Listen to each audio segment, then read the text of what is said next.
म्हणजे 8-8 मुलं व्हायची. नंतर मग 4 वरती आली. मग हम दो हमारे दो वरती आले आणि आता हम दो हमारा एक. मी आजोबांच्या वेळी बघाल तर साधारणपणे 20-25 पर्यंत त्यांना एक 10 मुलं झालेली असायची. यंग होते, टाइम होता आणि तेव्हा तो काळच तसा होता. स्त्री आणि पुरुष या दोघांमध्ये वाढतं incidence of diabetes, blood pressure, obesity याने वजन आणि डिप्रेशन. तुम्ही कुठल्याही मुलीला विचारा, अगं तुझं लग्न झालं तेव्हा तुझं वजन किती होतं? 55. आता किती आहे 3 वर्षांनी? आता 75. फर्टिलिटी पोटेन्शियल म्हणजे काय की दर महिन्याला एक स्त्री आणि पुरुष एकत्र राहिले तर साधारणपणे किती पर्सेंटेज चान्स आहे की त्यांना मुलं राहतील. समजा प्रेग्नन्सी मॅरेथॉन रेस आहे आणि 9 किलोमीटर म्हणजे 9 महिने, बरोबर. समजा तुम्हाला सांगितलं उद्या की तुम्हाला 9 किलोमीटर मॅरेथॉन रेस धावायची आहे, तर तुम्ही किती महिने तर प्रॅक्टिस कराल? ऍटलीस्ट 3 ते 4 महिने, बरोबर. तर हे 3 ते 4 महिने हेच मी तुम्हाला सांगतो, तुम्ही प्रेग्नन्सी करायच्या आधी डॉक्टरना भेटून प्री कन्सेप्शनल काउन्सिलिंग करून घ्या. गप्पा टप्पा ऐका बोला विचार बदला. हॅलो फ्रेंड्स, तुमचं स्वागत आहे गप्पा टप्पा या पॉडकास्ट मध्ये. तुमचे चांगले चांगले कमेंट्स आम्हाला खूप आवडतात आहे आणि तुम्ही खूप आम्हाला रिस्पॉन्स चांगला करत आहेत. त्यामुळे तुमची कशी कमेंट होती की तुम्ही सगळ्या एक्सपर्ट्सला बोलतात वेगळ्या वेगळ्या फील्डमधल्या, तर तुम्ही मेडिकल फील्डमधल्याला का नाही बोलवत आहे. तर आज मी तुमची इच्छा पूर्ण केली आहे आणि आज आपण बोलवलं आहे डॉक्टर केदार गानला, जे स्त्री रोग तज्ञ आहे. तर स्वागत करूया आपल्या गप्पा टप्पा या पॉडकास्ट मध्ये. सर नमस्कार, स्वागत आहे.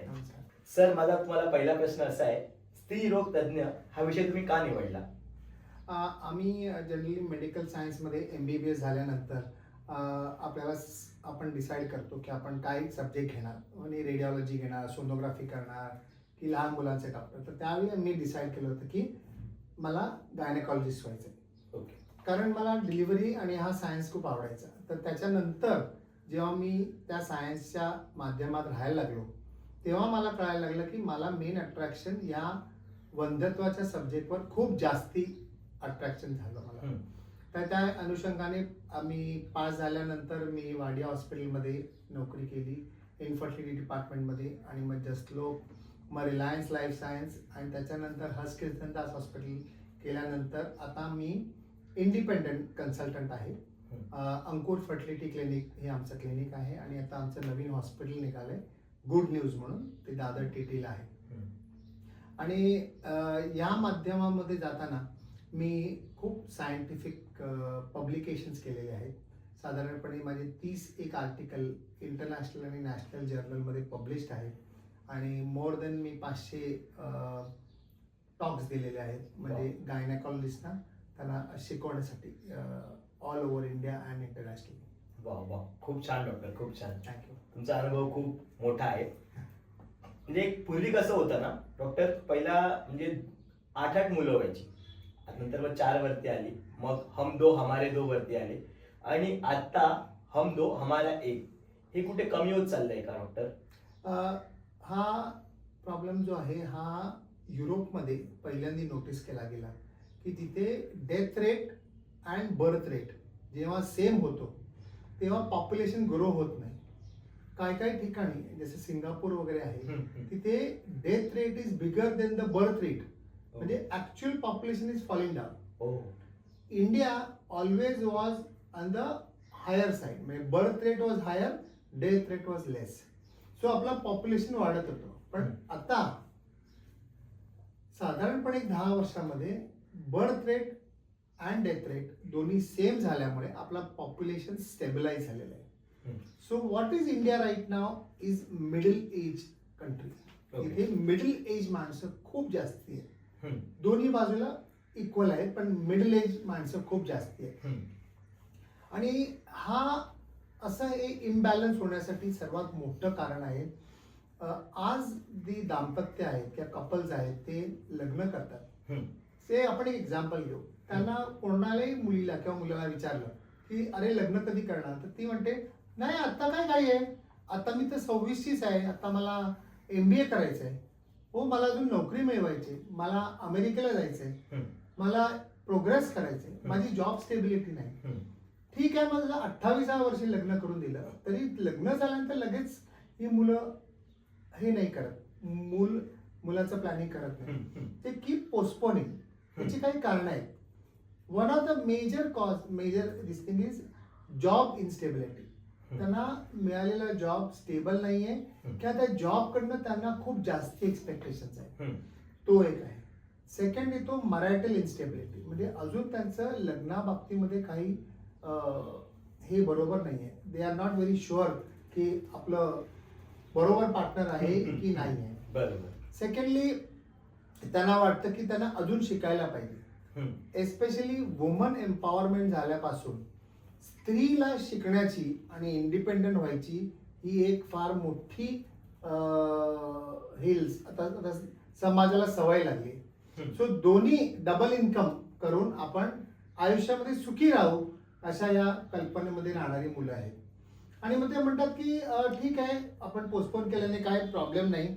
त्याच्यानंतर लाईफस्टाईल त्यांची जी आहे आणि लॉंग डिस्टन्स रिलेशनशिप, म्हणजे आपण आता म्हणतो ना की नवरा बँगलोरला आहे, बायको मुंबईला आहे, तर मग ते जमत नाहीये. किंवा दुसरी गोष्ट अशी की आपण ट्रॅव्हलिंग बघूया, लाईफस्टाईल. म्हणजे विरारवरून एक माणूस चर्चगेटला कामाला येणार म्हणजे दिवसातले 40% टाइम तो ट्रॅव्हलिंग मध्ये घालवतो. वर तो नोकरी करतो, वर तो घरी पोचतो, वर घरी पोचल्यानंतर त्या बाईला परत संसार आहेच. सकाळी 5ला उठून पाणी भरायचंच आहे. म्हणजे तो डोंबिवली फास्टचा पहिली 20-25 मिनिट्स बघितल्यानंतर तो जो अंदाज त्याने दाखवलाय तो खऱ्या माध्यमामध्ये हे लोक जगतायत. आणि त्यामुळे हे जे प्रेशर वाढतंय त्यामुळे हे लोक विचार करतात की आपण जरा थांबू, काही हरकत नाही, याच्याने काही आपल्याला हार्म होणार नाही असं त्यांना वाटतं. छान छान डॉक्टर. पण आजकाल जो कपल आहे तो थांबतो पण आहे ह्याच्यासाठी. त्यांना जेव्हा वाटतंय की आता मूल करावं, समजा ते आता 30 मध्ये पोहोचले किंवा 35 मध्ये पोहोचले, त्यांना असं वाटतं की आता मूल करावं, पण ते होत नाही. तुमच्याकडे असे खूप सारे कॉम्प्लिमेंट असे येतात का, म्हणजे असे कॉम्प्लिकेटेड केसेस तुमच्याकडे येतात का? तुम्ही काय करतात? हो, आता साधारणपणे WHO म्हणजे वर्ल्ड हेल्थ ऑर्गनायझेशनने पूर्वी एक 20 वर्षापूर्वी सांगितलं की 10% ऑफ द मॅरिटल कपल यांना वंध्यत्वाची त्रास असेल. पण तो आता इंडियामध्ये वाढून 17 ते 18% झालेला आहे.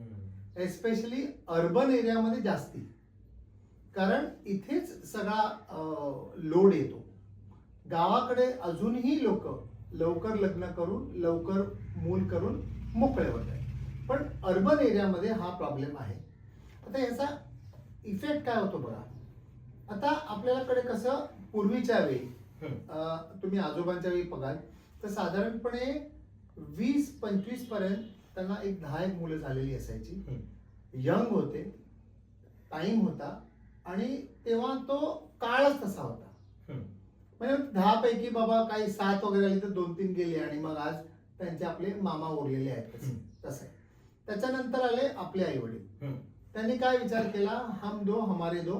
त्यांनी बरोबर ते पण गणित बरोबर 25, 26, 27 पर्यंत संपवून टाकलं. आता आपली मुलं लग्नच करतात 28ला. त्यामुळे आपल्या सायन्सला हे माहितीच नव्हतं की 28 नंतर एक्सपेक्ट काय करावं. तर मी तुम्हाला एक छोटा रिसर्च सांगतो. स्त्रियांचे जे ओव्हरी असतात म्हणजे अंडाशय बनवायची, ते ChatGPT मध्ये लिहिलंय की वही स्त्री पोस्टपोन करू शकते 35 पर्यंत. पण ChatGPT is taking into account of Caucasian population, म्हणजे फॉरेनच्या लोकांचं पॉप्युलेशन, त्यात इंडियन पॉप्युलेशन नाहीच आहे. आता नवीन रिसर्च असं दाखवतो की इंडियन पॉप्युलेशन मध्ये ऍक्च्युली स्त्रियांची एक बनवायची कॅपॅसिटी 32 पासूनच खाली जाते. जर तिची कॅपॅसिटी 32लाच खाली जाणार आहे, तिला वाटतं ChatGPT मध्ये वाचून 35 आहे, मग ती थांबते अजून 2 वर्ष. मग काय होतं, तिची स्त्रीची एक बनवायची कॅपॅसिटी कमी झाल्यामुळे नॅचरल कन्सेप्शन राहत नाही आणि मग ते वंध्यत्वाच्या ट्रीटमेंटला धावतात. सेकंड आहे फास्ट क्विक फिक्स. एक फोन केला समोसा आला, एक फोन केला पिझ्झा आला, एक फोन केला टॅक्सी आली. त्यांना तेच वाटतं आपलं 17व्या दिवशी अंड फुटतं म्हणजे आपण 3 दिवस एकत्र राहिलो की आता मूल राहायला पाहिजे. आणि हे 2-3 सायकल मध्ये नाही झालं तर ते लगेच डॉक्टरकडे जातात. पेशन्स नाही त्यांच्याकडे. तर ह्या 2 अतिशय इम्पॉर्टंट गोष्टी आहेत. एक लक्षात घ्या, ज्या तुम्ही असं टार्गेट करता 17-18व्या दिवशी, जस्ट इमॅजिन तुमचे ग्रेट ग्रँड पेरेंट, त्यांना याच्याबद्दल माहितीच नव्हतं, मग त्यांना कशी 10 मुलं राहिली? कारण ते महिनाभर एकत्रच होते ना. तुम्ही फक्त ह्याच वेळी राहिल्यामुळे ऍक्च्युली त्या प्रेशर स्ट्रेसमुळेही फर्टिलिटी डाऊन होते.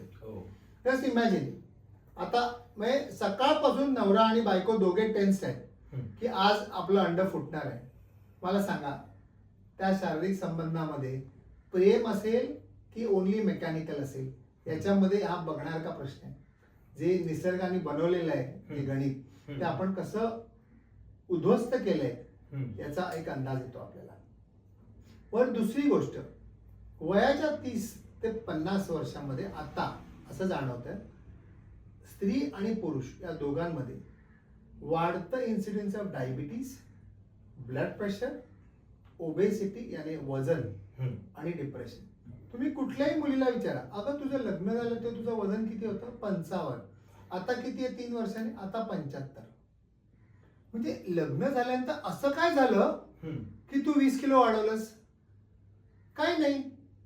मेंटल स्ट्रेस घालवण्यासाठी विकेंडला मॉल किंवा बाहेर खाणं पिणं मस्तपैकी, एक्सरसाइज बिलकुल नाही, आणि आराम करणे. आणि स्ट्रेस मधून बाहेर येण्यासाठी सर्वात गुड उत्तम उपाय म्हणजे खाणे पिणे. बघा ना, आपले सगळे प्रोग्राम तसेच असतात ना. चला भेटूया, बिर्याणी खाऊया, आज माझ्या घरी जेवायला आहे, आम्ही बिर्याणी बनवतो, ड्रिंक्स घेऊया. बरोबर की नाही? मॅच बघताना तुम्ही काय मागवता? पिझ्झा. IPL बघताना काय मागवता? Pizza. Coca Cola, Thums Up. बरोबर आहे की नाही? असं थोडी सांगता की आई पोहे बनव, आई सांजा बनव. पण अमेरिकेमध्ये लोक खातात का पिझ्झा, म्हणजे पोहे खातात का? कधी ऐकलंय का? कुठल्या तिकडच्या प्रेसिडेंटनी आज शिरा खाल्ला? नाही. पण आपण मात्र त्यांचं खातोय एकदम व्यवस्थित, आपल्याला आवडतं. चायनीज पण आवडतं. ते चायनीज आणि या चायनीज मध्ये जमीन आसमानाचा फरक आहे. पण आपल्याला हे अजिनोमोटो वाला चायनीज आवडतं. मॅकडोनाल्ड आपला फेवरेट आहे. बरोबर आहे की नाही? त्यामुळे या गोष्टी लक्षात ठेवण्यासारख्या आहेत. ह्या वाढत्या प्रमाणात अजूनही ज्या गोष्टी आहेत की ती फर्टिलिटी ड्रॉप होते, मी सांगितलं 32 नंतर, तशी पुरुषांचीही ड्रॉप होते. त्यामुळे पटकन इझिली मूल राहणं लवकर म्हणजे काळामध्ये अवघड आहे. आणि मला वाटतं ह्यामुळे ह्याला एक बिझनेस करण्याचं एक रूपांतर झालंय. मूल नाही झालं, 6 महिन्यात ते लोक लगेच डॉक्टरकडे जातात.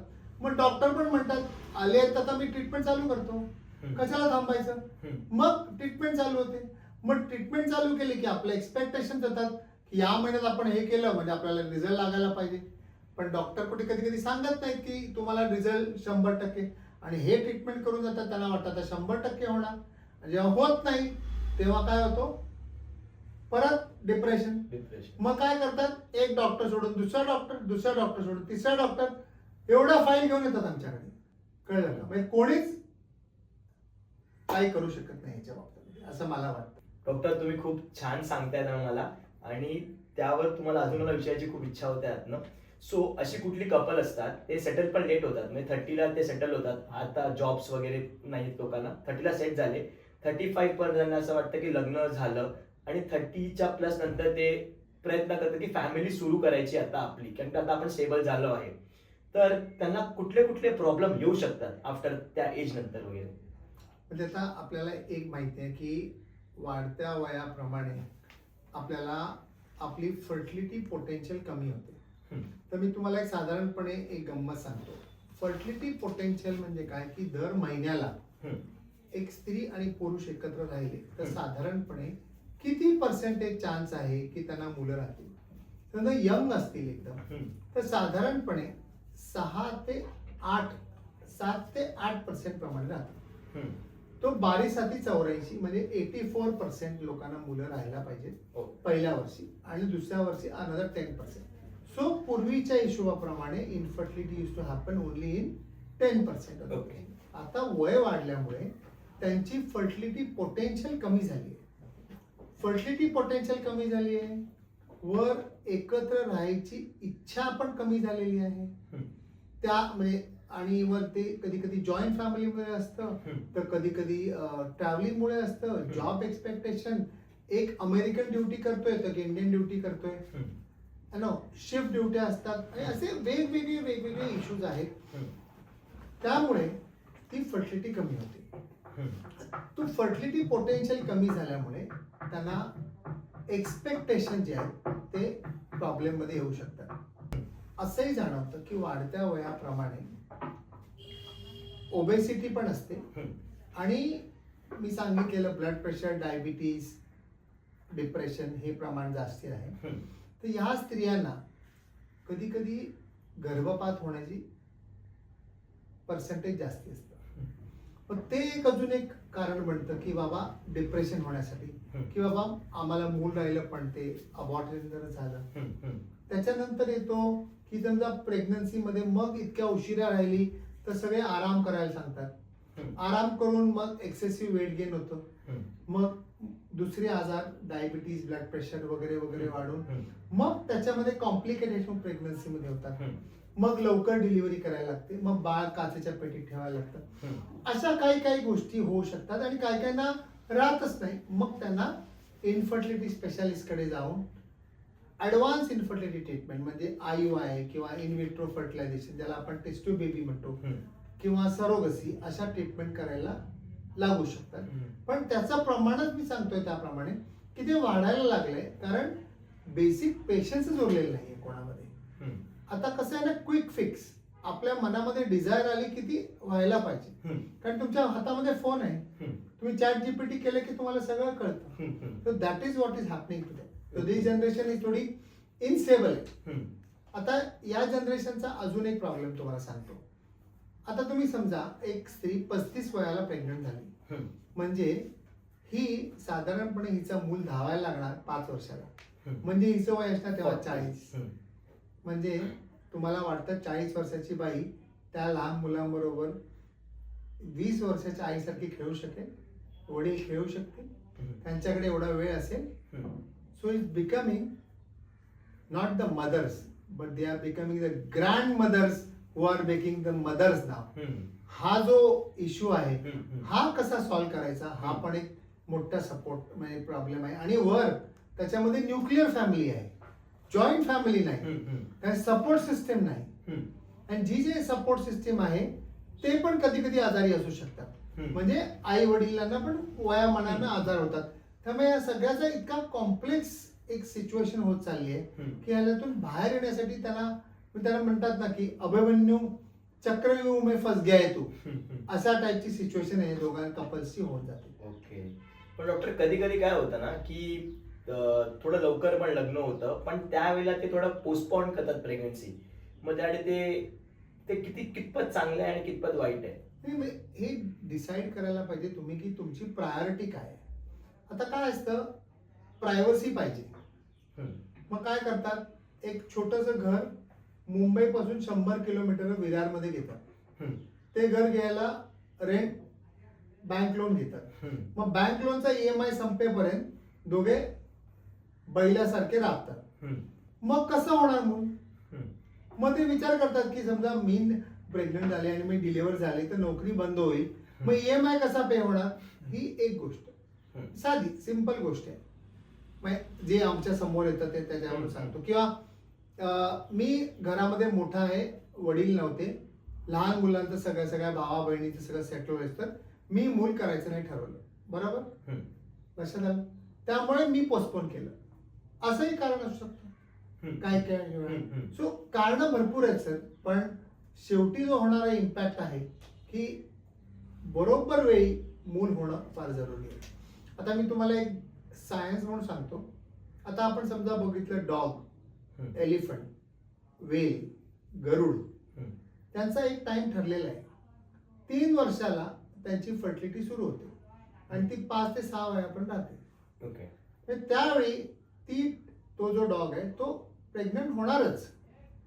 त्यामुळे त्यांच्यामध्ये इन्फर्टिलिटी एवढी जाणवत नाही. आता माणसाने त्यांचा करेक्ट काळ जो होता 18 ते 24 हा पोस्टपोन केल्यामुळे हा पर्सेंटेज वाढत चालला. हे एवढं सिंपल साधं गणित आहे. नाही बरोबर डॉक्टर, छान छान. तुम्हाला असं काय वाटतं की आता माझे ऐकतात मला बघतात, तुम्ही त्यांना काय सांगणार? मला वाटते लाईफस्टाईल चेंजेस हे सर्वात इम्पॉर्टंट आहे. आता आपल्या मुंबईमध्ये मॅरेथॉन रेस असते बरोबर. समजा प्रेग्नन्सी मॅरेथॉन रेस आहे आणि 9 किलोमीटर म्हणजे 9 महिने बरोबर. समजा तुम्हाला सांगितलं उद्या की तुम्हाला 9 किलोमीटर मॅरेथॉन रेस धावायची आहे, तर तुम्ही किती महिने तर प्रॅक्टिस कराल? ऍटलीस्ट 3 ते 4 महिने बरोबर. तर हे 3 ते 4 महिने हेच मी तुम्हाला सांगतो, तुम्ही प्रेग्नन्सी करायच्या आधी डॉक्टरना भेटून प्री कन्सेप्शनल काउन्सिलिंग करून घ्या, समजून घ्या की माझं वजन जास्ती आहे, माझं ब्लड प्रेशर जास्ती आहे, माझी शुगर ॲबनॉर्मल आहे, काय असेल ते, आणि ते पहिल्यांदा करेक्ट करा, समजावून घ्या आणि मग ट्रीटमेंटला म्हणजे प्लॅनिंगला सुरू करा. प्लॅनिंग सुरू करताना आता साधारणपणे पुरुषांनी वीर्य जे आहे आठवड्यातून 3 वेळा तरी बाहेर काढलं पाहिजे. अच्छा. आता मी तुम्हाला एक एक्झाम्पल सांगतो. हे गुगल ओरिएंटेड ओव्युलेशन स्टडी करतात किंवा अशा टाईपचे स्टडी करून ते काय सांगतात, 16व्या दिवशी ओव्युलेशन होणार, म्हणजे त्याच्या आधी 48 तास आणि त्याच्यानंतर 48 तास तुमचा हा फर्टाईल पिरियड आहे. ओके. मग हे कपल्स अतिशय हुशार असतात, तर ते काय करतात, ते 48 तास झाले की मी उजव्या बाजूला झोपून नेटफ्लिक्स बघतो आणि तू डाव्या बाजूला तू प्राईम व्हिडिओ बघ, झालं. कारण उद्या सकाळी कामाला जायचंय ना. बरोबर. मग त्या 16व्या दिवसापासून पुढल्या 16व्या दिवसापर्यंत कधी कधी काहीच होत नाही. आता एवढा 25 दिवसाचा बॅकलॉग असलेला जो वीर्य आहे हा खराब असतो आणि ह्या वीर्यामुळे जर प्रेग्नन्सी झाली तर ही अबॉर्शन होण्याची शक्यता असते. वर त्या पॉइंटवर करायची एक स्ट्रेस असतो, त्या स्ट्रेसमुळे पण प्रेग्नन्सी कमी होते. त्यामुळे आठवड्यातून 3 ते 4 वेळा एकत्र राहणे हा एक रूल बनवून टाकावा. ओके. संध्याकाळी 7 वाजता घरी आल्यानंतर आपला मोबाईल हा फक्त या शब्दाचा अर्थ मोबाईलच म्हणून करावा, टेलिफोन म्हणून करावा, कॉम्प्युटर आणि टीव्ही म्हणून नसावा. मग तो कपाटात ठेवून द्यावा. आई वडिलांसाठी छोटा दुसरा ड्रायव्हरचा फोन ठेवा, ज्याच्यामुळे काय लागलं ते फोन कर. कळलं. मग एकत्र वेळ घालवावा, लवकर जेवावं, उशिरा ब्रेकफास्ट करावा, संध्याकाळी जेवण झाल्यानंतर दोघांनी एक अर्धा 1 तास फिरायला जावं. ते फिरताना घरातल्या गोष्टी न बोलता जनरल गप्पा माराव्या. त्या प्रेग्नन्सी म्हणजे लग्नाच्या आधी जे गुलू आपण गप्पा मारतो त्या गोड गोड गप्पा माराव्यात. म्हणजे लग्न हे अतिशय बोर होऊन एक ओझं उचलतंय असं वाटतं ना कामा नये. बरोबर. आणि बरोबर तज्ज्ञांकडे जाऊन तपास करून घ्या. आणि जर तुम्हाला कळलं की आपल्याला काही इश्यू आहे, समजा एक मोठा फायब्रॉइड आहे तुम्हाला किंवा तुमच्या ओव्हरीमध्ये आजकाल नवीन आजार वाढतोय, त्याचं नाव आहे एंडोमेट्रोसिस आहे, तर मग त्याला काय केलं पाहिजे? किंवा तुमचं स्पर्म काउंट कमी आला तर आता याला कसा वाढवता आला पाहिजे? म्हणजे मग प्लास्टिक कमी करायला पाहिजे जेवणामध्ये, तुम्ही प्लास्टिकचा वापर कमी केला पाहिजे, सिगरेट तंबाखू अल्कोहोल हे कमी केलं पाहिजे, वजन कमी केलं पाहिजे. तुम्हाला जर डायबिटीस असेल तर तुमची शुगर कंट्रोलमध्ये पाहिजे, ब्लड प्रेशर कंट्रोलमध्ये पाहिजे. अशा सगळ्या गोष्टी करत करत करत करत तुम्ही पुढच्या मार्गाला लागलं पाहिजे. आणि योग्य तज्ञाचा सल्ला घेतला तर तुम्हाला हा मार्ग बरोबर साधता येईल असं मला वाटतं. डॉक्टर खूप छान, तुम्ही खूप छान पद्धतीने सांगितलं, म्हणजे सायंटिफिक वे मध्ये सांगितलं तुम्ही. त्यासाठी तुमचे खूप खूप धन्यवाद, तुम्ही आल्याबद्दल आणि आम्हाला वेळ दिल्याबद्दल. आणि तुम्हाला कसा वाटला हा एपिसोड तुम्ही कमेंट करून सांगा आम्हाला. लाईक करा, शेअर करा, सबस्क्राईब करा. Thank you so much doctor. Thank you. Thank you.